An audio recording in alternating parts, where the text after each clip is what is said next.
অজান্তে কিছু ভুল করে থাকলে সেটা কি খুব বড় অপরাধ হয় নাকি একটু কম হয়? নমস্কার বন্ধুরা, কেমন আছো? আশা করি ভালো আছো।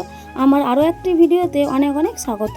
আমাদের গ্রামে মহাপ্রভু এসেছিল, মহোৎসব হয়ে যাবার পরও ঠাকুর যায়নি, মাসের শেষ ছিল, তাই গ্রামে ঠাকুর থাকলে নিরামিষ খেতে হয়। কিন্তু আমি বর কেউ জানতাম না, আমরা ভেবেছিলাম চলে গেছে। বাজার থেকে মাছের ডিম এনেছে।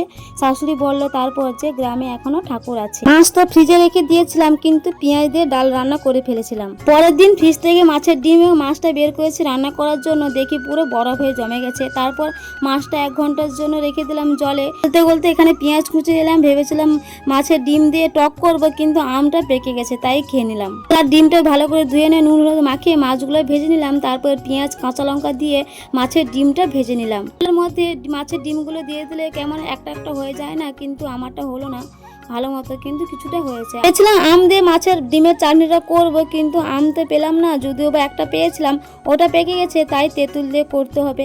কিন্তু আম দিয়ে করলে টেস্টটা ভালো হতো, কিন্তু তেঁতুল দিয়ে করেছিলাম, কালারও চেঞ্জ হয়ে গেছে এবং স্বাদও চেঞ্জ হয়ে গেছে। আজকে রান্না করেছি মাছের ভর্তা, মাছের ডিমের চাটনি আর বড়া ভাজা।